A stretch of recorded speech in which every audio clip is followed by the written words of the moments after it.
দুর্গে দুর্গে তারাও গো মা দুঃখ বিলাসিনী তারিতে দুর্জয় দক্ষিণে মায়ের নগেন্দ্র নন্দিনী তারিতে। কেউ লড়েছে অভাবের সঙ্গে, কেউ একা হাতে সামলাচ্ছে সংসার, কেউ স্বপ্ন দেখেছে চুপি চুপি, কেউ কোনো কিছুতেই মানেনি হার। এই দিদিরা হার মানেনি বলেই তারা স্বপ্ন দেখেছে, সেই স্বপ্ন নিয়ে বেঁচেছে, আর আজ সেই স্বপ্নই হয়ে উঠেছে তাদের পরিচয়। আজ এমনই চারজন দিদির গল্প শুনবো। গীতাঞ্জলি, শ্বশুর বাড়িতে মর্যাদা পাওনি, খুব কম বয়সে বিয়ে হয়ে গেছিল। আমি যখন গ্র্যাজুয়েশন চলছে ফাইনাল ইয়ার, সেই সময় আমাকে বাড়ি থেকে দেখে শুনে বিয়ে দিয়ে দেয়। তো সেখানে যাওয়ার পর জানতে পারি আমার হাজব্যান্ডের একটা অ্যাফেয়ার আছে, যেই কারণে আমাকে প্রচুরভাবে টর্চার করা হয়, মেন্টালি প্রচুর টর্চার করা হয়। যেহেতু আমরা মধ্যবিত্ত ফ্যামিলিতে বিলং করি, বিয়ে হয়েছে সেখান থেকে বেরিয়ে আসবো সেটা তো সমাজ ভালো চোখে দেখে না। এই করে করে 4.5 বছর ওখানে ছিলাম। তো বাড়ি থেকে যখন বললো যে একটা বেবি হলে ঠিক হয়ে যাবে, অনেক কষ্টে একটা কনসিভ হয়, 10 মাসে গিয়ে সেটা নষ্ট হয়ে যায়। তারপর ওখান থেকে বেরিয়ে আসি। তো মেন্টাল কন্ডিশন, ফিজিক্যাল কন্ডিশন খুব খারাপ ছিল। ডাক্তার আমাকে বলে যে কোনো একটা ফিজিক্যাল অ্যাক্টিভিটি করার জন্য আর তার সাথে মেডিটেশন করার জন্য। ডাক্তারের পরামর্শে একটা জিমে মা অ্যাডমিশন করিয়ে দেয়। আমার কোচের সাথে যোগাযোগ করি, ওখান থেকে আমার পাওয়ার লিফটিং প্র্যাকটিস শুরু। সেখানে ডিস্ট্রিক্ট কম্পিটিশন করি, সেখানে গোল্ড আসে। তোমার তো পাওয়ার লিফটিং নিয়ে সেরকম কোনো রকম না, আইডিয়া কোনো ছিল না, অভিজ্ঞতা তুমি ছিল জিমেও না। কখনো যাওনি, সবটাই নতুন না। শুরু করলে। হ্যাঁ, পাওয়ার লিফটিং সম্বন্ধে কোনো কিছু জানতাম না। পাওয়ার লিফটিংটা তোমার কোচ তোমার জন্য করেছেন আর কি। হ্যাঁ, ওনাকে দেখেই আমি ইন্সপায়ার হয়েছি। Right. উনি আমাকে পাওয়ার লিফটিংয়ের রাস্তাটা দেখিয়েছে। আজকে আমি এখানে দাঁড়িয়ে আছি সম্পূর্ণটা ওনার জন্য। খুব ভালো। এরপরে কি ইচ্ছে, কি স্বপ্ন আছে, কি আছে সামনে তোমার প্ল্যানিং? যতদিন পারবো কম্পিটিশন করে যাব, দেশের হয়ে খেলবো, দেশের জন্য মেডেল নিয়ে আসবো। তার সাথে আরও নতুন স্টুডেন্ট তাদের তৈরি করব, যারা আমার দেশের হয়ে খেলে মেডেল নিয়ে আসতে পারে। একদম, ভেরি গুড, ভেরি গুড।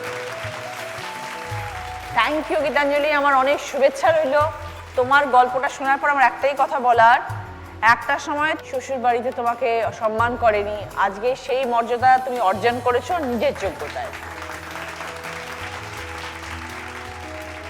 দর্শক দিদিদেরকে বলবো, যারা ভাবো যে জীবনটা এখানেই শেষ, দেয়ালে পিঠ থেকে যাওয়ার পর আমরা হেরে গেছি, সেখান থেকেই ঘুরে দাঁড়াতে হয়, সেখান থেকেই কিন্তু নতুন দিনের স্বপ্ন দেখা যায় এবং জয়যাত্রা শুরু হয়। গীতাঞ্জলি হচ্ছে তারই উদাহরণ। আজকে আমি এই জায়গাটাতে পৌঁছেছি আমার কোচের জন্য, উনি আজকে এসেছেন। থ্যাংক ইউ, খুব ভালো। এরকম কোচ দরকার গীতাঞ্জলি সাহার মতন মানুষকে তৈরি করার জন্য। ভেরি গুড, খুব ভালো থেকো গীতাঞ্জলি, অনেক শুভেচ্ছা। মিতালি রিসাইক্লিং এর কাজ করেন, কেন ভাবলেন এরকম কাজের কথা? ভালো লাগা, আর্ট নিয়ে ছোট থেকেই বাবা মা সেইভাবেই আর কি তৈরি করেছে। ওটা একটা আলাদা নান্দনিক দিকটা আমার ভীষণই অনুপ্রাণিত করতো। পরবর্তীকালে যখন সিরিয়াসলি নিলাম, তার পেছনে একটা কারণ হচ্ছে যে আমার ছেলে অটিস্টিক। তো আমি ভাবলাম এমন কিছু আমি করে দিয়ে যাব যাতে আমার ছেলে ওই ব্যবসাটাকে তৈরি করতে পারবে। তো ওইভাবেই আর কি এই ব্যাপারটা নিয়ে আরও কাজ শুরু হলো, মানে সিরিয়াসলি করা। কিভাবে বুঝলে আর্লি সায়েন্স কি দেখেছিলে? প্রথম দিকে ও একই কাজ রিপিটেটিভলি করতো, বারবার একই কাজ করতো, আই কন্ট্যাক্ট মেনটেন করতো না, স্পিচ ডিলে, ডাক্তারের কাছে যাই এবং ওই প্রসিডিওরে এগিয়ে ডিটেক্টেড হয়, ওর 5 বছরে চিহ্নিত হয় অটিজম আছে বলে। ও অটিজম থাকলেও ও মেন স্ট্রিমেও পড়তে পারে, আবার ও স্পেশাল স্কুলেও যেতে পারে। লোকে বলে মেয়ে মানুষের জেদ থাকা উচিত না, আর আমার মনে হয় জেদ না থাকলে মেয়ে মানুষ এগোতে পারবে না। আর আমি ওই জেদটাকেই কাজে লাগিয়েছিলাম। আমি স্পেশাল স্কুলে দিইনি, আমি ছেলেকে মেন স্ট্রিমে পড়িয়েছি। আমার ছেলে এবছর 10 দিয়েছে এবং 67% পেয়েছে। খুব ভালো, ভেরি গুড।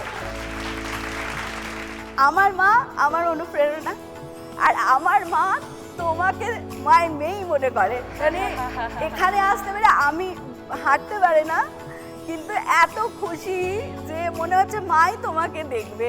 আমার তরফ থেকে প্রণাম জানিয়ে দিও। খুব ভালো থেকো মিতা, এবং জীবনে এইভাবে এগিয়ে যাও, ছেলেকে আরো ভালো করে মানুষ করো। আশীর্বাদ। সোনিয়া চিত্রকর হ্যাঁ, অনেক বছর ধরে করছো বললে। আমার বাবা বেশিরভাগটাই দিল্লিতে এক্সিবিশন করতো, আমাদের এই পটচিত্রগুলো নিয়ে যেত। তুই ছোটবেলা থেকে সেটা দেখেই বড় হয়েছো। হ্যাঁ, তো আমি যেহেতু বাড়ির ছোট মেয়ে, তো আমাকে সাথে সাথেই নিয়ে যেত, বাবা মার সাথেই যেতাম সবসময়। ওই 3 বছর বয়স থেকে দেখতাম আমার বাবা গান গাইছে, আমার বাবা ছবি আঁকছে, ওই রং তুলি নিয়ে আমিও ওখানে, বাবা কাগজ দিত, বাবা দুষ্টামি করতাম তো, বাবা কাগজ দিয়ে বসিয়ে দিত যে তুই বসে বসে তুইও আঁক একটা আমার মতো। এবার আমিও একটু একটু আঁকতে শুরু করলাম, আঁকলাম। এবার ধীরে ধীরে আমার বয়সটাও বাড়তে থাকলো। বাবা যে গানগুলো সবাইকে শোনায়, আমি খুব মনোযোগ দিয়ে মানে শুনতাম। এবার গানও শিখে নিলাম, এবার কাজও ধীরে ধীরে শিখছি। ছোট্ট করে একটা গান শোনাও, একটা ছবি দিয়ে দেখিয়ে বুঝিয়ে গানটা করো। তারিতে হবে মা তারা, নয়েছি শরণগত তারিতে। দুর্গে দুর্গে তারাও গো মা দুঃখ বিলাসিনী তারিতে। দুর্জয় দক্ষিণে মায়ের নগেন্দ্র নন্দিনী তারিতে। 10 বাহু চণ্ডী মায়ের 10 দিকে সাজে তারিতে। ত্রিনয়ন জ্বলেছে ভালো কপালেরও মাঝে তারিতে। লক্ষ্মী বামে সরস্বতী কার্তিক গণেশ তারিতে। সিংহ অসুর জয় বিজয়া চলে মায়ের সনে তারিতে। বাহ, খুব ভালো, খুব ভালো। 95 সাল থেকে শুরু করেছেন শাড়ির ব্যবসা। কিভাবে শুরু হলো এই ব্যবসা? আমার যৌথ পরিবারে শ্বশুর শাশুড়ি ছিলেন না, তো জেঠতো খুড়তো তাদের সঙ্গে আমার হাজব্যান্ড থাকতেন। তো আমার দাদা শ্বশুর আমার শ্বশুরমশাইকে তার সম্পত্তি থেকে বঞ্চিত করেছিলেন, আমার জ্যাঠা শ্বশুরকে সমস্ত কিছু দিয়েছিলেন। তো আমরা ভাবতাম ওই বাড়িতেই আমরা থাকতে পারবো, কিন্তু যখন ওদের সমস্ত প্রপার্টি বিক্রি হয়ে গেল তখন ওরা আমাদের বলতে শুরু করলো যে এখানে আর তোমাদের থাকা যাবে না, আমাদের এখান থেকে চলে যেতে হবে। তখন থেকে শুরু হলো যে হাজব্যান্ডের পাশে দাঁড়াতে হবে। কি করব এই মনে করে আমাদের দেশের বাড়ি ধনেখালির কাছে। তো আমার এক দাদা ছিলেন, দাদা বললেন যে তোদের তো এখানে শাড়ি পাওয়া যায় ভালো, তো কিছু শাড়ি নিয়ে যদি শুরু করতে পারিস।